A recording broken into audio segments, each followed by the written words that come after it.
नमस्कार, आभार, अभिनंदन, स्वागत है आपका हमारी खास पेशकश स्टॉक सेंट्रल में। मैं हूं विपुल सिंह। एफआई की खरीदारी से लगातार दूसरे महीने में भी शेयर बाजार में नौरक जारी रही। आईटी दिग्गजों को छोड़ ज्यादातर सेक्टर के Q4 नतीजे उम्मीद के मुताबिक या फिर उससे बेहतर देखने को मिले।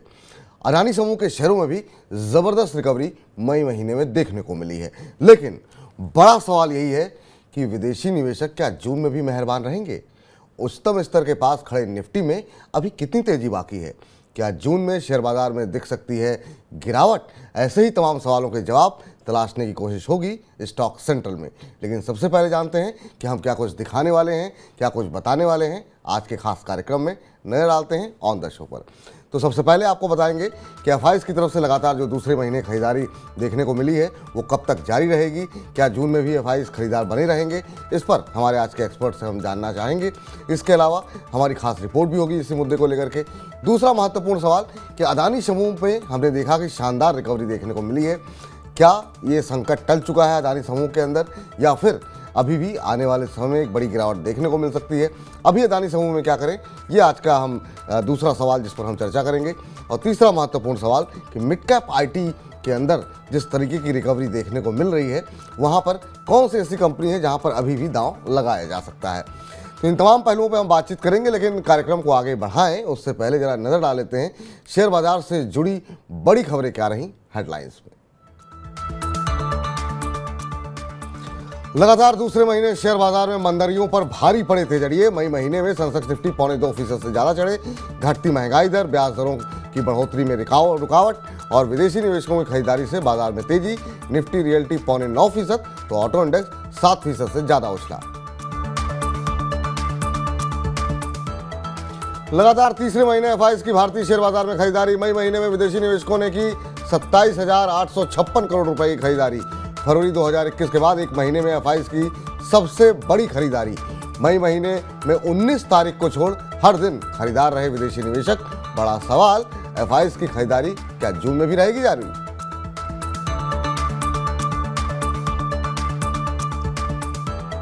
मई महीने में अडानी समूह की कंपनियों में शानदार रिकवरी, लेकिन 24 जनवरी के स्तर से अभी भी है दूरी। 52 हफ्तों के निचले स्तर से Adani enterprises 139%, Adani port 81.44%, Adani Wilmar 36%, Adani power 94%, तो अडानी टोटल गैस 18.5% हुए रिकवर। बड़ा सवाल, क्या अडानी समूह का संकट हो गया है समाप्त? समझेंगे स्टॉक सेंट्रल में।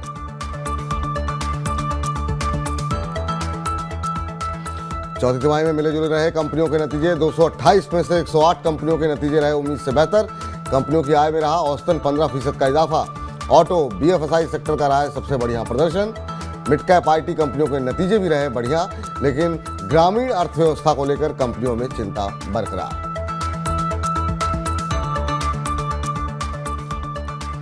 और मई महीने में भी ऑटो बिक्री के आंकड़े रहे शानदार। मारुति की बिक्री 10% बढ़कर के 1,78,083 वाहन रही। बजाज ऑटो की बिक्री 29% बढ़ी, तो टोयोटा की बिक्री दोगुनी हुई। एमजी हेक्टर की बिक्री में हुआ 25% इजाफा, लेकिन कमर्शियल वाहनों की बिक्री गिरने से टाटा मोटर्स की मई बिक्री 2% घटी।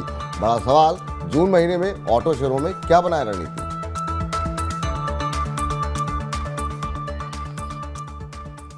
चले, तो ये तो रही सुर्खियां, लेकिन आज के मेहमान से आपको रूबरू कराएं उससे पहले जरा समझते हैं कि अगले महीने बाजार की दिशा कैसे रहने वाली है। और इसके लिए हम अलग अलग पैमानों पर चीज़ों को कसते हैं। सबसे पहले फंडामेंटल नज़रिए से समझते हैं कि आखिर में वो कौन से बड़े फैक्टर हैं जो कि बाजार पर अपना असर डालेंगे। उसके बाद से टेक्निकल नज़रिए से भी समझने की कोशिश करेंगे ताकि आपको एक बड़ा आउटलुक जो है बाजार को लेकर के मिल सके। तो आज जो है हमने बातचीत की अरुण मंत्री जी से, और अरुण मंत्री जी का कहना ये है कि मई की आउट परफॉर्मेंस के बाद जून में भी शेयर बाजार में तेज़ी जारी रहने की उम्मीद है। इसके अलावा अरुण जी का ये भी मानना है कि जून सीरीज में बाजार नए स्तर बनाते हुए दिखाई देगा, लेकिन उनका ये भी मानना है कि अगर कोई नकारात्मक ग्लोबल घटना नहीं होती है तो फिर बाजार में बुलिश ट्रेंड जारी रहेगा। हालांकि अगर कोई अंतर्राष्ट्रीय निगेटिव ट्रिगर आता है तो वहाँ से बाजार में गिरावट देखने को मिल सकती है।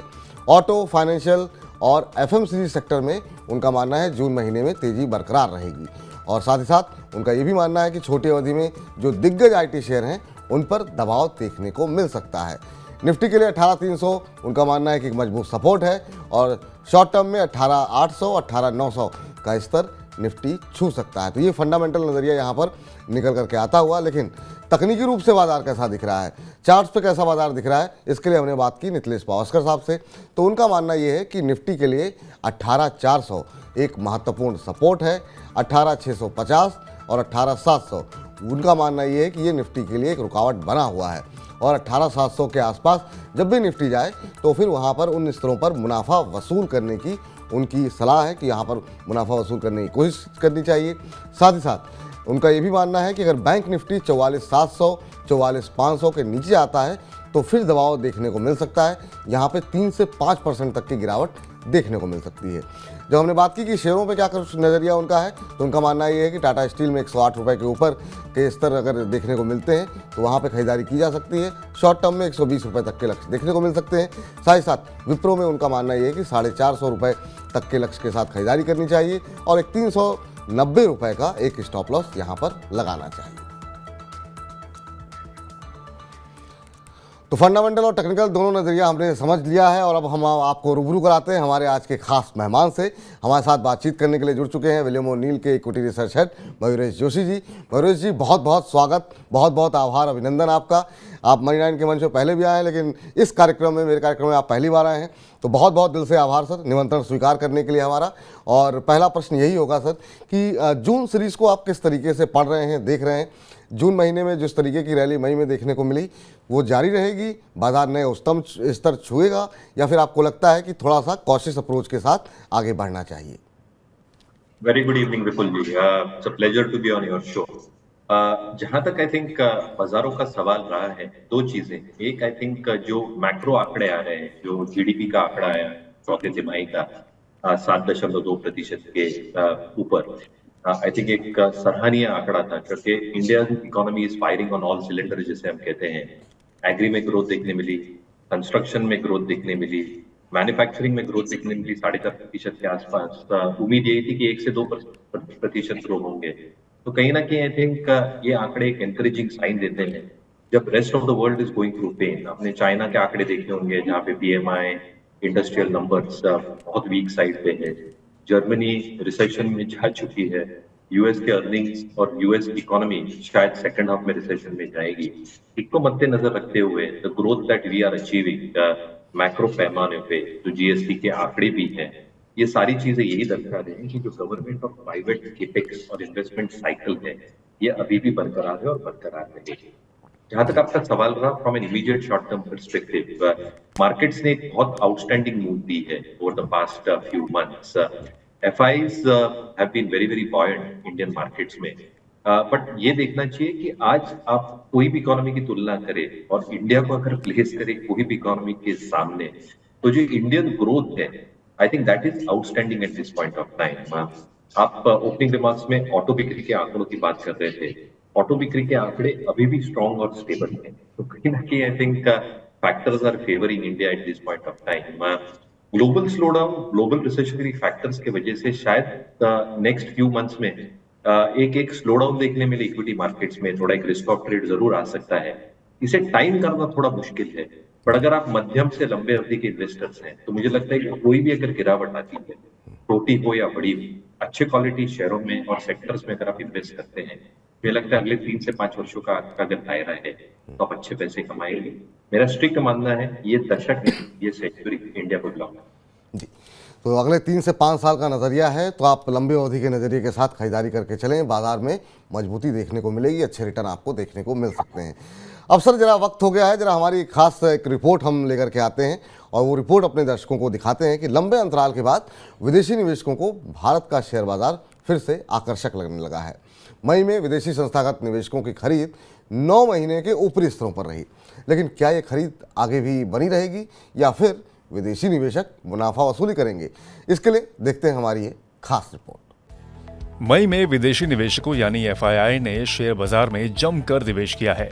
इस दौरान निवेशकों ने 43,838 करोड़ रुपए के शेयर खरीदे, जो कि 9 महीने की सबसे बड़ी खरीद है। इस साल बीते 3 महीने से लगातार खरीदारी का ट्रेंड देखा जा रहा है, लेकिन मई में विदेशी निवेशकों की खरीद का आंकड़ा अगस्त 2022 के बाद सबसे ऊपरी स्तर पर है। पिछले साल अगस्त में विदेशी निवेशकों ने भारतीय बाजार में 51,204 करोड़ रुपए के शेयर खरीदे थे। देश में ब्याज दरों में बढ़ोतरी का सिलसिला रुकने के साथ ग्रोथ की उम्मीद बढ़ी है, जिस वजह से विदेशी निवेशकों को भारतीय बाजार आकर्षक लगने लगा है और वे अपना निवेश बढ़ा रहे हैं। बुधवार को आए ग्रोथ आंकड़े विदेशी निवेशकों की इस रणनीति पर मुहर भी लगा रहे हैं। इसके साथ देश में महंगाई भी कम हुई है, जिस वजह से निवेश पर रिटर्न की उम्मीद बढ़ी है। अप्रैल में खुदरा महंगाई 18 महीने के निचले स्तर 4.7% पर आ चुकी है, जबकि थोक महंगाई तो 0 से भी नीचे पहुंच गई है। इन सबके अलावा डॉलर के मुकाबले रुपए की कमजोरी भी विदेशी निवेशकों को भारत में निवेश के लिए प्रोत्साहित कर रही है। मार्केट विशेषज्ञ अविनाश गोरक्षकर का मानना है, मजबूत डॉलर और कमजोर रुपए के चलते एफआईआईज की खरीदारी अभी जारी रहेगी। साथ ही चीन के शेयर बाजार भारतीय बाजारों के मुकाबले अंडर परफॉर्म कर रहे हैं। इस वजह से भी विदेशी निवेशक चीन को छोड़ भारत में निवेश बढ़ा सकते हैं। हाल के दिनों में शेयर बाजार में लिस्ट अधिकतर कंपनियों के तिमाही नतीजों ने भी विदेशी निवेशकों को भारत में निवेश के लिए प्रोत्साहित किया है। कंपनियों के मार्जिन जरूर टूटे हैं, लेकिन आय और मुनाफे की ग्रोथ से निवेशकों को खरीदारी के लिए प्रेरित किया है। तिमाही नतीजों से पता चला है कि विदेशी निवेशकों ने फाइनेंशियल सर्विसेज और खासकर बैंकिंग सेक्टर के ज्यादा शेयर खरीदे हैं। साथ ही auto, capital goods, health care, तेल गैस और टेलीकॉम सेक्टर में भी निवेश बढ़ाया है। जानकार मान रहे हैं कि बाजार नई रिकॉर्ड ऊंचाई को छू सकता है। जियोजीत फाइनेंशियल के के विजय कुमार का मानना है कि जनवरी-फरवरी की सेल इंडिया बाय चाइना की विदेशी निवेशकों की रणनीति अब पलट गई है। एफआईआईज अब भारत, दक्षिण कोरिया और ताइवान जैसे बाजार में निवेश कर रहे हैं, जहां कॉर्पोरेट ग्रोथ ज्यादा बेहतर दिखाई दे रही है। कुल मिलाकर भारतीय बाजार विदेशी निवेशकों के लिए पैसा बनाने का जरिया बन चुके हैं और उसी को ध्यान में रखते हुए वे निवेश भी बढ़ा रहे हैं।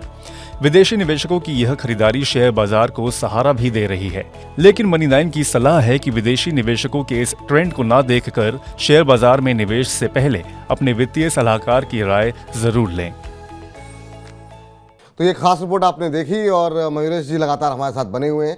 सर, ये जो बाइंग हम देख रहे हैं एफआईआईज की तरफ से, बहुत सारे फैक्टर्स रहे जिनकी वजह से हम देख रहे हैं कि ये खरीदारी बनी हुई है। बहुत लोगों का ये भी मानना है कि जो एक लोगों की स्ट्रेटजी थी कि sell on India buy on China वाली, अब उसमें बदलाव हुआ है क्योंकि चाइना के नंबर्स बहुत अच्छे देखने को नहीं मिल रहे हैं।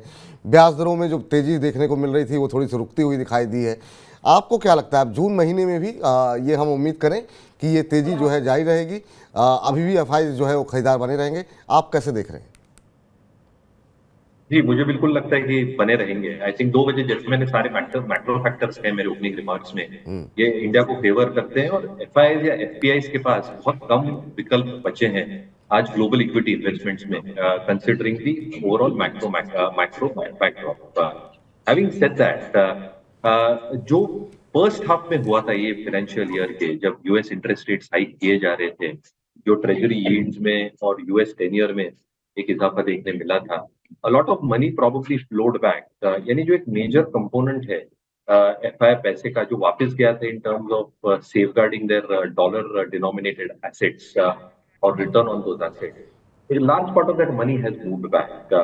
अभी जो इक्विटी कंपोनेंट रहता है, आई थिंक उसमें चॉइसेस जो कि बहुत कम है, जैसे मैंने कहा, India probably still remains to be one of the best destinations. तो ये वित्त वर्ष के लिए आई थिंक हमारी जो जीडीपी ग्रोथ है, chances of recession almost close to zero है।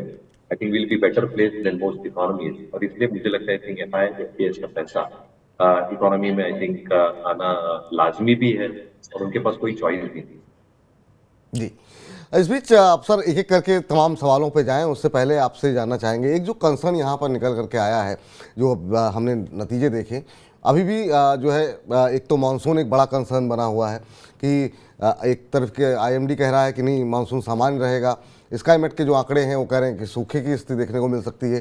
कंपनियों के जो नतीजे आए हैं उसमें बहुत सारी कंपनियों को ये कंसर्न है कि ये रूरल इकोनॉमी कैसे परफॉर्म करेगी, उस पर काफ़ी हद तक जो है आने वाला समय निर्भर करता है। क्या अभी किसी तरह के कॉशियस अप्रोच के साथ चलना सही रहेगा, क्योंकि जो हम तेज़ी देख रहे हैं, बहुत लोग ये भी कह रहे हैं कि एक के शेप रिकवरी है भारत के अंदर, क्योंकि आय जो है निचले स्तरों पर उस तरीके से नहीं बढ़ रही है। आपको ये कंसर्न लगता है क्या सर? नहीं, अगर आप नतीजों का एक विश्लेषण करें तीसरी तिमाही और चौथे तिमाही का, तो तीसरे तिमाही में जो एक्सपेक्टेशंस थी नतीजों को लेके आई थिंक रीजनेबल थी। मुझे लगता है कुछ कंपनीज सेक्टर्स आउट परफॉर्म किया and obviously I think some sectors had their share of underperformance. जहां तक आई थिंक मॉनसून का सवाल रहा है, जो एक महत्वपूर्ण पहलू रहता है रूरल इकोनॉमी और रूरल इकोनॉमी की ग्रोथ को लेके, जो भी दो एस्टिमेट्स आए हैं आईएमडी और स्काईमेट दोनों से, I think long period averages both of them are saying it's close to around 90 या 95% के बीच में। तो अगर ऐसी परिस्थिति बनी रहती है तो मुझे लगता है आई थिंक कि जो एक बहुत बड़ा कंसर्न है कि मॉनसून अगर बहुत ज्यादा डेफिसिट में रहा, क्या इन्फ्लेशनरी फैक्टर्स को स्टोक कर सकता है, रूरल स्पेंडिंग कम हो जाएगी, वो एक आउटसाइड रिस्क जरूर है। बट हमें देखना पड़ेगा I think second half monsoon का कैसे पैन आउट होता है। अगर 90-95% ऑन पीरियड एवरेजेस पे रहे और यहाँ पे जो हम बोलते हैं जो कैश क्रॉप एरियाज में अच्छी खासी मॉनसून रही है, डिसेंट मॉनसून रही है, मुझे लगता है कि जो खरीफ आउटपुट रहेगा वो ठीक ठाक रहेगा। अभी आउटपुट जो हमारे विंटर क्रॉप है उसका आउटपुट काफी ठीक ठाक रहा है। गवर्नमेंट के पास जो बफर्स है आज के तारीख में, वो गेहूं के हो चावल के हो, ठीक ठाक है, विच प्रोबेबली विल ऑफसेट अगर कोई डेफिसिट आया तो probably have had supply into the market, जो इन्फ्लेशन कंसर्न्स को शायद स्टेट नहीं होते। मुझे लगता है कि जितनी डिपेंडेंस 10-15 वर्षों पहले थी मॉनसून से लेके, आई think that dependence has slowly and steadily come down. जो गवर्नमेंट एक इनिशिएटिव्स रहे इन टर्म्स ऑफ स्टोरेज डिस्ट्रीब्यूशन, एक पीडीएस नेटवर्क थ्रू भी अप्रोप्रिएट टाइम पे, एक उदाहरण दूंगा ये point of time. I think I heard one economist actually से, इनफैक्ट मॉर्गन स्टैनली का रिपोर्ट है जो कहता है कि जो वेस्टर्न इकोनॉमीज ने कोविड काल में पैसे बांटे थे और जो इंडियन इकोनॉमी ने कोविड काल में खाना बांटा था, उसके वजह से I think Indian economy standing out. तो मुझे लगता है कि वी गॉट द रिजर्व्स, डरने की बहुत जरूरत है and I think strong earnings recovery should start coming through in the second half. Manufacturing, infrastructure, banking के नतीजे have been quite reasonable and very stable in my opinion. जो दूसरे offshoots है जैसे मैं कह रहा था चौथे तिमाही के जो आंकड़ों से आए हैं, जो रियल ग्रॉस कैपिटल फॉर्मेशन हुआ है वो 34% के ऊपर निकल गया है। Probably means that we are on the right track. मुझे लगता है कि बहुत जरूरत है। अगर मॉनसून बहुत ज्यादा डेफिसिट हुआ तो ये थोड़ा अर्निंग्स पे प्रभाव जरूर आएगा तो मार्केट में। जी सर, अब एक एक करके जो बाकी सवाल हैं उस पर आते हैं और सबसे पहले बात करेंगे अदानी समूह को लेकर के। अदानी समूह में जो शानदार रिकवरी देखने को मिली, बहुत सारे शेयर ऐसे रहे अदानी के इंटरप्राइजेज हो, पावर हो, जिसमें 80-90% तक की हमने तेजी रिकवरी जो है देखने को मिली। लेकिन हाँ, जो 24 जनवरी का स्तर था वहाँ से अभी भी दूरी बनी हुई है। क्या अदानी समूह को लेकर के संकट समाप्त हो गया है? हालांकि अभी सेबी की रिपोर्ट आनी बाकी है, कोर्ट में जो दस्तावेज प्रस्तुत हुए, इस तरह की खबरें जो है मीडिया के माध्यम से और तमाम जगहों के माध्यम से आई कि क्लीन चिट है, लेकिन अभी भी कोई इस पर स्पष्टता नहीं है। क्या कॉशियस अप्रोच अपनानी चाहिए, दूर रहना चाहिए? जो लोग ऊपरी स्तरों में फंसे हैं उन्हें क्या करना चाहिए, और जो लोग निचले स्तरों पर खरीदारी करके मुनाफे में बैठे हुए हैं उन्हें क्या करना चाहिए? तो आपका काफी एक कैच 22 वाला सवाल है, बट मेरे हिसाब से आई थिंक एक वेट एंड वॉच अप्रोच रखना जरूरी है। I think the biggest thing जो मार्केट्स को पसंद नहीं आता है वो है अनसर्टेनिटी, और अडानी समूह के साथ प्रिसाइसली यही हो रहा है। सेबी का आदेश या सेबी का रिजल्ट क्या निकलेगा, कोर्ट के आदेशों की वजह से क्या निकल के आ सकता है, ये इफ्स एंड बट्स मार्केट को बिल्कुल पसंद नहीं आता और रिएक्शन काफी एडवर्स होता है once that event is known. इसलिए मेरा कहना है, मानना यही है कि आई थिंक थोड़ी जल्दबाजी ना करिए पूरे ग्रुप के साथ। I think let the entire facts come out. एक बार फैक्ट्स आने के बाद आई थिंक मार्केट्स अपने आप रिएक्ट करेगा स्टॉक्स के ऊपर, and we will also get a sufficient amount of time to probably analyse कि ये रिजल्ट या नतीजों या इम्पैक्ट के वजह से कितना फर्क पड़ सकता है कंपनी के फाइनेंशियल्स के ऊपर, पॉजिटिव या नेगेटिव। तो मेरे हिसाब से I think wait and watch approach रखना चाहिए पूरे से। ठीक है, तो अभी इंतजार करें, यहाँ पर जो है तमाम फैक्ट्स जो हैं, तमाम जो खबरें हैं वो स्पष्ट रूप से आ जाएं, उसके बाद से कोई रणनीति बनाने की कोशिश करें। सर, एक और सेक्टर जहाँ पे हमने काफ़ी ज़्यादा आउट परफॉर्मेंस देखी, दिग्गज आईटी, तो हमने देखा कि नतीजे उम्मीद से ख़राब रहे, शेयरों में पिटाई भी हुई, उसके बाद से रिकवरी भी अब देखने को मिल रही है। लेकिन मिड कैप आईटी के अंदर हमने शानदार जो है नतीजे भी अच्छे रहे और तेज़ी भी अच्छी खासी देखी। शाइंट हो या बाकी और भी तमाम कंपनियां रहीं जिन्होंने अच्छी खासी तेज़ी पिछले एक महीने के अंदर देखने को मिली। क्या अभी भी आपको मिड कैप आईटी में खरीदारी के मौके दिखाई दे रहे हैं? और आपके पसंदीदा मिड कैप आईटी में कोई कुछ एक स्टॉक्स हों तो हम चाहेंगे कि हमारे दर्शकों को बताएं आप। तो विपुल जी, एब्सोल्युटली आपसे 100% अग्री करता हूँ कि जो मिड कैप आईटी शेयर का एक प्रदर्शन रहा है वो आउटस्टैंडिंग रहा है compare to large cap IT, और आपकी commentaries I think have been very encouraging as well sir. वो रेवेन्यू ग्रोथ को लेके हो, मार्जिन परफॉर्मेंस को लेके हो, क्लाइंट ऑर्डर विंस को लेके हो। दो चीजें I think for the sector as a whole, एक आई थिंक जो बीएफएस है और मैन्युफैक्चरिंग पे डिपेंडेंस है स्पेसिफिकली नॉर्थ अमेरिकी और यूरोपियन बाजारों से, काफी सब्सटेंशियल होती है टॉप लाइन के ऊपर। तो एक सब्सटेंशियल स्लोडाउन जो स्टार्ट हो चुका है, जैसे मैंने कहा जर्मनी ऑलरेडी रिसेशन में है, काफी European markets might actually start feeling the pinch of a slowdown. North अफ्रीकी मार्केट्स में एक्सपेक्टेशन यही है कि सेकंड हाफ में स्लोडाउन एमिनेंट है, और इसकी वजह से I think if the slowdown probably comes, order wins शायद सेकंड हाफ में अच्छी खासी स्लोडाउन हो सकती है, that can probably impact revenues for the second half and the first half of the next financial year.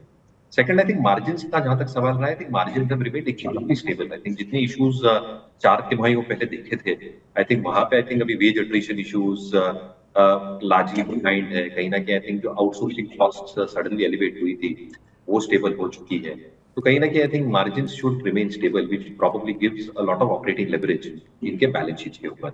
Having said that, काफी mid cap IT companies अच्छे खासे चल चुके हैं ऑन आवर ओन ओनियल मेथोडोलॉजी, जिसे हम बहुत क्लोजली ट्रैक करते हैं ऑब्वियसली। वहां पे काफी मिड कैप आईटी स्टॉक्स ने एक लेट स्टेज बेस बनाया, which probably means that they have over extended themselves. At the same time valuations थोड़े स्ट्रेच हो चुके हैं at this juncture. जो मेरे हिसाब से I think for the sector as a whole, when you are talking about mid cap IT, corrections की राह देखें। फर्स्ट क्वार्टर के नंबर्स मेरे हिसाब से अभी भी रीजनेबल आएंगे, but if there is any slight adjustment in terms of forward looking statements, market शायद इनको एक शार्प रिएक्शन दे सकता है। और इसलिए मुझे लगता है आई थिंक थोड़ी गिरावट जो आए ये सेक्टर के लिए अच्छी हो सकती है। I think some of the stocks that we have kept on our radar include stocks like a Coforge or something like an India. तो कोफोर्ज वगैरह ऐसे शेयर हैं जहां पर कि अगर थोड़ी गिरावट देखने को मिले तो आप खरीदारी कर सकते हैं। सर, एक और सेक्टर जहां पर कि अंतर्राष्ट्रीय कारणों की वजह से काफ़ी दबाव देखने को मिला है वो है मेटल सेक्टर। डिमांड उस तरीके से, खासतौर से रशिया यूक्रेन युद्ध के बाद फिर स्लो डाउन, फिर मंदी की बातें, इसको लेते हुए हम देख रहे हैं कि डिमांड में उस तरीके का उछाल देखने को नहीं मिला। अब लंबे एक कंसोलिडेशन के बाद क्या मेटल शेयरों में अभी भी खरीदारी के मौके बन रहे हैं? क्या बहुत सारे सवाल हमारे पास आते हैं, टाटा स्टील में क्या करें, एनएमडीसी में क्या करें। क्या आपको लग रहा है कि अभी जो कुछ दिनों में कुछ मोमेंटम बनता हुआ दिखाई दिया है ये कंटिन्यू रहेगा? ये जो अंडर परफॉर्मेंस मेटल की रही है ये जून में आउट परफॉर्मेंस देखने को मिल सकती है? आपको लगता है कि नहीं, अभी थोड़ा वेट करना चाहिए मेटल में? मुश्किल लग रहा है। आई थिंक दो चीजें, एक आई थिंक जो हम चाइनीज इकोनॉमी की बात कर रहे थे, तो जो उम्मीद थी एक बहुत स्ट्रॉन्ग रिबाउंड आएगा, वो बिल्कुल देखी नहीं जा रही है। और चाइनीज इकोनॉमी बहुत बड़ा डिटर्मिनेंट फैक्टर रहता है मेटल कंपनियों के लिए, बोथ फेरस यानी जो स्टील कंपनी या नॉन फेरस कंपनियों के लिए भी। इसलिए I think with the Chinese economy expected to show some signs of recovery second half में या चौथे तिमाही में, कहीं ना कहीं आई थिंक जो एक एलएवी प्राइसिंग होती है मेटल कंपनियों के लिए, वो अभी भी आई थिंक सॉफ्ट और सबड्यूड रहेगी। दूसरा आई थिंक क्योंकि डिमांड सॉफ्ट रहेगा और एलएवी प्राइसिंग सॉफ्ट रहेगी, आप कितना प्रोडक्शन बना के पुश करोगे मार्केट में? अगर आप प्रोडक्शन बना के पुश भी करते हैं मार्केट में, उसकी एक वैल्यू या वॉल्यूम दोनों, यानी वॉल्यूम आप पुश करोगे बट जो वैल्यू मिलती है प्राइसिंग, वो थोड़ी कम लेवल पे मिलती है, और इसलिए I think operating leverage balance sheet पे बिल्कुल नहीं आता। तीसरी चीज, इनपुट कॉस्ट भले डिफ्लेट हुई हो, but that has to again get readjusted और adjusted in terms of the end selling prices as well. और इसलिए मुझे लगता है आई थिंक जो एक अंडर परफॉर्मेंस है, ये सारे कारणों की वजह से ही शायद कंटिन्यू हो। Can there be some recovery in the second half? Probably, but Chinese recovery कैसी होती है, जो यूरोपियन रिकवरी है या वेस्टर्न वर्ल्ड की रिकवरी है डेवलप्ड वर्ल्ड में, रिसेशनरी फैक्टर्स जो अभी भी एविडेंट है, वहां से निकलना एटलीस्ट 4 से 6 क्वार्टर्स लगते हैं। तो मुझे लगता है आई थिंक ये वित्त वर्ष के लिए आई थिंक बहुत डिफिकल्ट हो जाता है। But at the same time I think by the end of this financial year, जब थोड़े ग्रीन शूट्स दिखने लग जाते हैं ग्लोबल इकोनॉमी में, I think that will be the best time to probably buy metal stocks. क्योंकि जब pessimism at the highest होता है और जब साइंस ऑफ रिकवरी देखने लग जाती है for global economy as a whole, मुझे लगता है वहां से फिर ये सेक्टर जो 2 से 3 साल का आउट परफॉर्मेंस दिखाता है वो आउटस्टैंडिंग होता है। तो जल्दबाजी ना करें, आई थिंक मौके आए, जल्दबाजी ना करें, मौके आगे आने वाले समय में देखने को मिलेंगे। अगला सेक्टर सर है एफएमसीजी, जहां पर कि आईटीसी की तरफ से हमने देखा कि शानदार आउट परफॉर्मेंस देखने को मिल रही है और लगातार 52 वीक हाई शेयर जो है वो छू रहा है। ऐसे में आईटीसी पे क्या नज़रिया आपका है, और साथ ही साथ अभी जो है वो लार्ज कैप एफएमसीजी में दांव लगाने चाहिए, या फिर आपको लगता है इमामी, मैरिको, ये तमाम जो कंपनियां हैं उसमें जो है उम्मीदें तलाशनी चाहिए? आपकी तरफ से एफएमसीजी पैक को लेकर के लार्ज कैप या मिड कैप, कहां पर आप कंफर्टेबल होंगे? तो मिक्स सेट ऑफ नंबर्स थे, कुछ कंपनियों ने अच्छे नतीजे पोस्ट किए, कुछ कंपनियों ने ठीक ठाक नतीजे पोस्ट किए। ऑब्वियसली आई थिंक जो मॉनसून की हम बात कर रहे थे, एफएमसीजी क्षेत्र के लिए सबसे बड़ा फैक्टर होता है रूरल, और रूरल इकोनॉमी कैसे परफॉर्म करती है इस पे डिपेंडेंट होती है उनकी वॉल्यूम और वैल्यू ग्रोथ दोनों। तो अगर एल नीनो की जैसे आप बात कर रहे थे, या हम जैसे एक एक उम्मीद लगाए बैठे हैं नॉर्मल मॉनसून की, अगर वैसे होता है तो रूरल इकोनॉमी जो है आई थिंक दैट शुड, जो इनिशियल साइंस ऑफ रिकवरी हमें दिख रहे हैं उसमें एक स्ट्रॉन्ग रिकवरी के संकेत दिखेंगे सेकंड हाफ में। एल नीनो अगर होता है और एक सीरियस इंपैक्ट आता है, अगर सीरियस इंपैक्ट है which means if there is a big deficit, क्योंकि इसमें इफ्स और बट्स बहुत है, तो सेकंड हाफ रिकवरी शायद पोस्टपोन हो जाए into the first half of next financial year. काफी companies with the FMCG pack के वैल्यूएशंस जो है वो हमेशा हायर साइड पे रहे हैं, दो वजह से। एक आई थिंक जो इनकी डिमांड आउटलुक रहती है, in spite of even a slowdown, I think demand चलती रहती है, क्योंकि we will keep on consuming toothpaste, oils, soaps, etc. खाने पीने की चीजें as an example as well, थोड़ी कम मात्रा में करेंगे बट करेंगे जरूर। और इसके लिए जो कैश फ्लोज रहते हैं विद वेरी लिटिल डेट या no debt on their balance sheet, ये सपोर्ट करता है हाई लेवल वैल्यूएशंस के ऊपर। दूसरा आई थिंक जो डिफ्लेशनरी फैक्टर्स हैं इनपुट कॉस्ट को लेके, आई थिंक वो अच्छा खासा सहारा दे सकते हैं मार्जिन्स को लेके। दूध की कीमतें और शक्कर की कीमतें अभी भी थोड़ी हायर साइड पे है, but I am pretty sure I think the government has strong eyes on this. और कहीं ना कहीं आई थिंक मैं जो रिपोर्ट्स पढ़ रहा था, वन और टू ट्रांसक्रिप्ट्स जो मिल्क प्रोड्यूसिंग कंपनीज है साउथ इंडिया की, उनका कहना है कि जुलाई अगस्त के बाद मिल्क की कीमतों में भी आई थिंक एक अच्छा खासा डिफ्लेशन या जो इन्फ्लेशन फैक्टर है वो कम होता दिखेगा। तो कहीं ना कहीं आई थिंक काफी इफ्स एंड बट्स हैं, बट मेरे हिसाब से आई थिंक एक एक सेक्टर या एक स्टॉक स्पेसिफिक अप्रोच रखनी चाहिए सेक्टर के लिए। हमारी जो बाय वॉच लिस्ट में है with in the sector itself, stocks like Nestle, HUL, the large caps, क्योंकि आपने आईटीसी का जिक्र किया, सिगरेट कारोबार is the biggest cash flow for ITC, but other businesses have also contributed reasonably. Hotel business आप देख रहे टूर ट्रैवल्स की वजह से बहुत जोरदार परफॉर्म कर रहा है। Paper trading business is done reasonably well. Agri trading is expected to perform reasonably well, और इसलिए जिनके पास आईटीसी है वो बिल्कुल होल्ड कर सकते हैं। ठीक, वैल्यूएशन जो पहले थे आईटीसी के वो डेफिनेटली अभी थोड़े महंगे हो गए हैं, तो नई खरीदा के लिए मुझे लगता है कि थोड़ी पुल बैक्स की राह देगी, ये लेवल पे मिलबाजी आईटीसी है। तो आईटीसी आपके पास है तो होल्ड कर सकते हैं। एचयूएल, नेस्ले, ये मयूरेश जी को अच्छे लग रहे हैं। सर समय की कमी है, लेकिन दो सेक्टर पे एक साथ नज़रिया चाहेंगे। एक तो रियल्टी, बहुत शानदार रिकवरी, आउट परफॉर्मेंस देखने को मिली है इस महीने। हमने देखा कि निफ्टी को जो है पूरी तरीके से आउट परफॉर्मेंस यहाँ पर रियल्टी शेयरों में देखने को मिला है। अभी क्या, कहाँ पे आप अपॉर्चुनिटी, आपको आपके पसंदीदा रियल्टी शेयर कौन से हैं, या फिर इस रैली के बाद थोड़ा नीचे आने का इंतजार करना चाहिए? दूसरा, ऑटो नंबर्स आए हैं सर, और ऑटो नंबर्स भी हमने देखा कि काफ़ी अच्छे रहे हैं। टाटा मोटर्स में थोड़ा सा कमर्शियल व्हीकल के आंकड़ों की गिरावट की वजह से 2% सेल्स टोटल गिरी है। ऑटो और रियल्टी दोनों ही ब्याज दरों से भी प्रभावित होते हैं। इन दोनों में आपको और कितनी ग्रोथ आने वाले समय में, अगले महीने के लिए क्या दिखाई दे रही है? तो जहां तक ब्याज दरों का सवाल है, मुझे लगता है कि वर्स्ट इज प्रोबेबली ओवर, यानी जो पीक है ब्याज दरों का शायद हम देख चुके हैं। और अगर रेट कट्स आते हैं सेकंड हाफ में या first half of the next financial year, तो इसको एक अच्छा खासा सहारा होता है, specifically interest rate sensitives like auto and real estate. मुझे लगता है I think the peak in terms of rate cycle is probably done and dusted as far as India is concerned. दूसरा आई थिंक जो demand है वो काफी बरकरार रही है। आई थिंक मे को जो आंकड़े आप देखेंगे, इसमें अभी भी दिख रहा है कि जो एसयूवीज है, मिनी एसयूवीज है, इलेक्ट्रिक व्हीकल्स की जो टू व्हीलर्स में ग्रोथ दिख रही है वो बरकरार है। इनपुट कॉस्ट डिफ्लेशन यहाँ पे भी है आई थिंक, और ये अच्छा खासा आई थिंक सपोर्ट करेगा कंपनी के मार्जिन्स को गोइंग फॉरवर्ड, और काफी कमेंट्रीज पॉजिटिव साउंड कर रही है। तो कहीं ना कहीं आई थिंक मुझे लगता है I think autos as a stock या ऑटो एंसिलरीज मोमेंटम में शायद रह सकता है because of all these factors mentioned. Buy watch list में हमारे मारुति जरूर है, Bajaj Auto has done exceptionally well, TVS Motors has done exceptionally well. तो आई थिंक ये कुछ चुनिंदा स्टॉक्स आपके वाई वॉच लिस्ट पे जरूर हो सकते हैं। जहां तक रियल एस्टेट का सवाल रहा है, आई थिंक चुनिंदा real estate companies out of south or even north, I think DLF के आप आंकड़े देखे, लोधा के आप आंकड़े देखे इन द वेस्ट, सोवा और प्रेस्टीज के आंकड़े देखे in the south, have been exceptional. पिछले वित्त वर्ष में जो इन्होंने बुकिंग के आंकड़े दिए थे, जो इन्होंने डिलीवरी दी है प्रोजेक्ट्स की, जो प्री सेल्स वेलोसिटी यानी बुकिंग्स हुई हैं नए लॉन्चेस को लेके, ये आई थिंक काफी एक एनकरेजिंग फैक्टर दिखाते हैं, दर्शाते हैं। बट मेरे हिसाब से I think again for few of the stocks की पिवट लेवल्स के ऊपर ओनिल मेथोडोलॉजी में अच्छा खासा ये रन दिखा चुके हैं। तो as I reacted I think wait for better entry opportunities. ठीक, अब चलते हैं सर जरा अगले सेगमेंट की ओर, और इस सेगमेंट में बाजार काफ़ी अच्छा प्रदर्शन बाजार ने दिखाया है। लेकिन बहुत सारे शेयर ऐसे हैं जो कि पूरी तरीके से आउट परफॉर्मेंस दिखाते हैं। तो ऐसे ही 4-5 शेयर जिन्होंने हम निफ्टी 500 के देखते हैं जहां पर काफ़ी अच्छी तेज़ी देखने को मिली है, और उनमें से अगर आपके पसंदीदा अगर कोई शेयर हो तो हम आपकी राय भी लेना चाहेंगे। जरा स्क्रीन पर लेकर के आइए। तो हमने देखा कि एक महीने के अंदर जिंदल स्टॉक के अंदर शानदार मूव देखने को मिला, 50% से ज़्यादा की तेज़ी यहाँ पर देखने को मिली है। जेनेसार टेक मिड कैप पार्टी का भी हम जिक्र कर रहे थे, यहाँ पर भी करीब 40% के आसपास का इजाफा देखने को मिला है।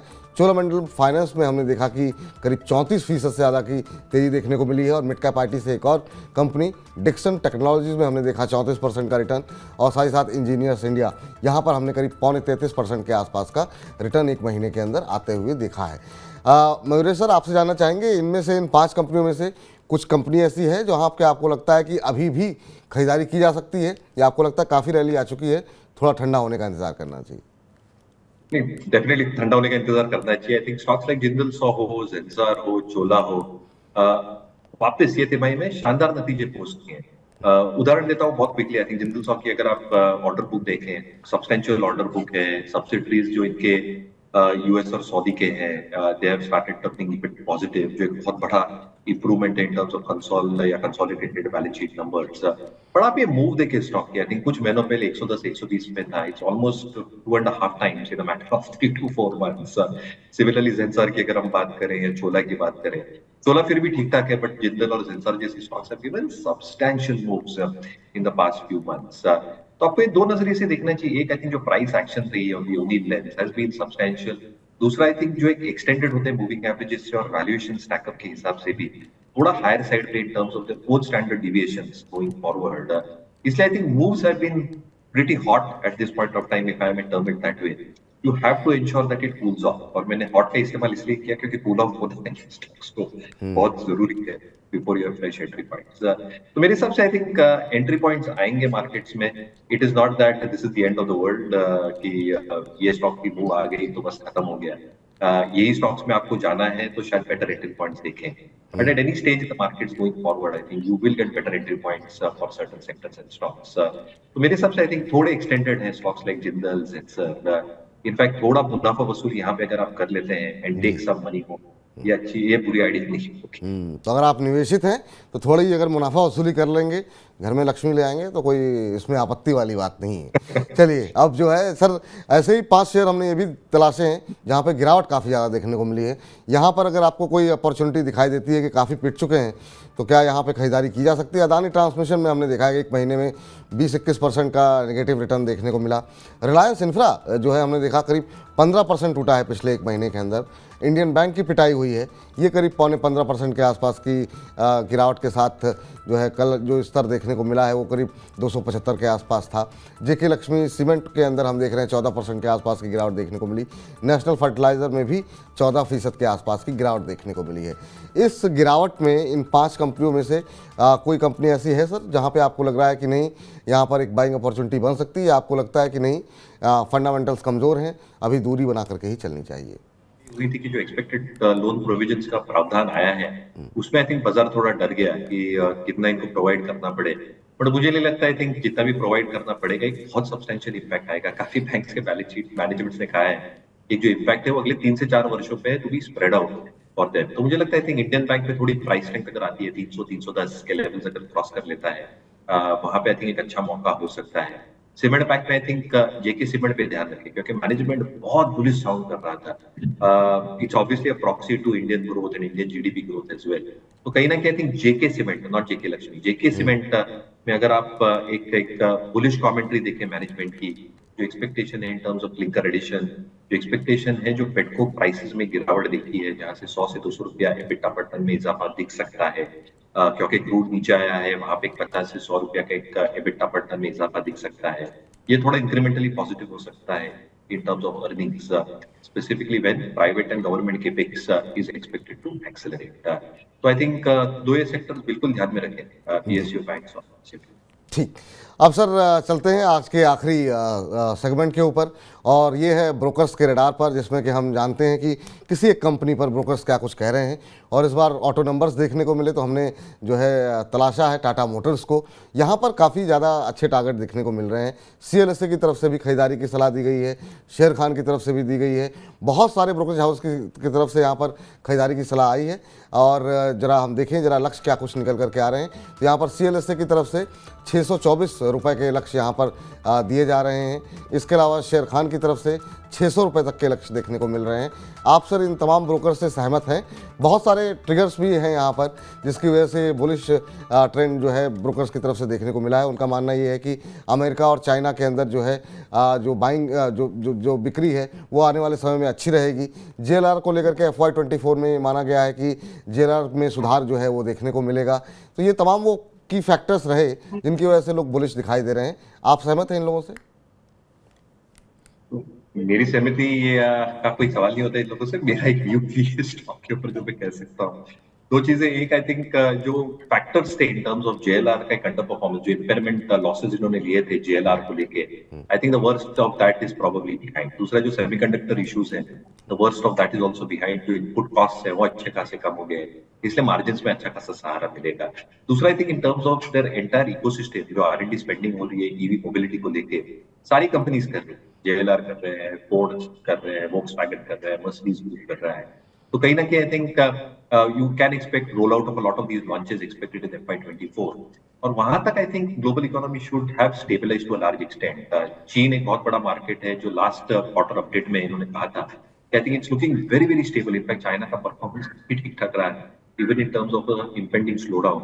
और अमेरिकी और European markets should have reasonable signs of recovery by the time FY24 comes. तो कहीं ना कहीं I think the worst is probably there in the price. जिनके पास है on the O'Neill lens, pivot levels के ऊपर ट्रेड कर रहा है, तो बिल्कुल बने रह सकते हैं। जी सर, चलते चलते आपके कोई पसंदीदा शेयर, पसंदीदा सेक्टर जो आप अगले महीने के लिए, 1-2 महीने के लिए या 6-8 महीने के लिए या लॉन्ग टर्म के लिए आप हमारे दर्शकों को तोहफे के तौर पे गिफ्ट करना चाहेंगे, रिकमेंड करना चाहेंगे?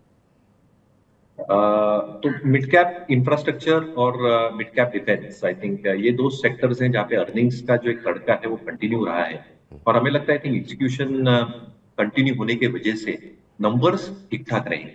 तो एक जगह एक साइड पे जहाँ डर है कि ग्लोबल इकोनॉमी शायद स्लो डाउन में जाएगी, और एक साइड पे है जहाँ पे डोमेस्टिक सिक्लिकल्स ठीक ठाक कर सकते हैं। मुझे लगता है डोमेस्टिक सिक्लिकल्स पे दाव लगाना चाहिए। इंफ्रा हुआ, जैसे हुआ सिलेक्टिव सीमेंट हुआ, या इवन डिफेंस, इसमें जरूर ध्यान दिया जा सकता है। ITD सीमेंटेशन एक मिड कैप इंफ्रा प्लेयर है, मास्काओ डॉक एक मिड कैप डिफेंस प्लेयर है, जिसमें हमें लगता है कि ठीक ठाक हो सकता है। हम हमेशा विपुल जी जो एक रिस्क मैनेजमेंट प्रैक्टिस होती है टूनी, is that we maintain a stop loss of anywhere 8%। तो अगर आप लेते हैं तो 8% का स्टॉप लॉस मान के चले, क्योंकि ये स्टॉक्स हम वैसे ही रेकमेंड करते हैं with the desired stop loss. Clear disclaimer, ये स्टॉक मेरे पर्सनल होल्डिंग में है नहीं, क्लाइंट्स को रिसर्च में थ्रू बताया गया है, क्लाइंट्स के पर्सनल होल्डिंग क्लोज। ठीक, चलते चलते कोई डिस्क्लोजर सर आपकी तरफ से जो आपने दिया उसके अलावा भी कोई डिस्क्लोजर होगा? That's it. बट जो भी हमारे रिकमेंडेशन या ये डिस्कशन रहा है, आपके वित्त सलाहकार से जरूर सलाह लें to invest in any of this. बहुत बहुत शुक्रिया सर, धन्यवाद आज के हमारे इस निमंत्रण को स्वीकार करने के लिए। और निश्चित रूप से जो आपने बातें कही हैं, हमारे जो तमाम दर्शक हैं उनको निश्चित रूप से काफ़ी ज्ञान मिलेगा और वो अपनी प्लानिंग शेयर बाज़ार को लेकर के काफ़ी बेहतर तरीके से कर पाएंगे। आगे भी आप समय समय पर अपना महत्वपूर्ण समय व्यस्त कार्यक्रम में से निकालते रहिए और हमारे दर्शकों के लिए भी थोड़ा समय निकालिए। और दोपहर 1 से 2 सर हमारा खास कार्यक्रम होता है जिसमें तमाम दर्शक सवाल पूछते हैं, और कई बार ये टिप्पणी आई कि मयूरेश जी को जो है लाइव कार्यक्रम में आप लेकर के आइए, तो उम्मीद करते हैं कि उसमें भी आप आकर के हमारे दर्शकों को जो है उनका मार्गदर्शन करते रहेंगे सर। बिल्कुल, आई will be more than happy. और जितनी मेरी जानकारी है, एक लर्निंग कर्व होता है इक्विटी मार्केट, हर दिन मैं भी सीखता रहता हूँ। जितनी मेरी नॉलेज की एक लिमिटेशन है वो मैं बताता हूँ, but I will be more than happy to join your show. बहुत बहुत शुक्रिया सर, बहुत बहुत धन्यवाद आज के इस कार्यक्रम को में शामिल होने के लिए। फिलहाल अब स्टॉक सेंट्रल को यहीं पर समाप्त करते हैं, लेकिन आप कहीं मत जाइए क्योंकि मनी 9 आपकी जेब का बहुत ख्याल रखता है। लगातार अपनी जेब से जुड़ी खबरों के लिए मनी 9 के साथ बने रहिए। मुझे इजाज़त दीजिए। और स्टॉक सेंट्रल में तमाम सेक्टर पर बातचीत हो गई, लेकिन रोज़मर्रा की अगर कोई समस्याएं हैं, दोपहर 1 से 2 हमारे साथ जरूर जुड़िए। 9311211874 पर अपने सवाल भेजते रहिए और हमारे जो तमाम अलग अलग एक्सपर्ट आते हैं दोपहर 1 बजे, उनके साथ अपने प्रश्नों को पूछते रहिए। मुझे इजाज़त दीजिए, नमस्कार। लेकिन मनी 9 के साथ बने रहिए।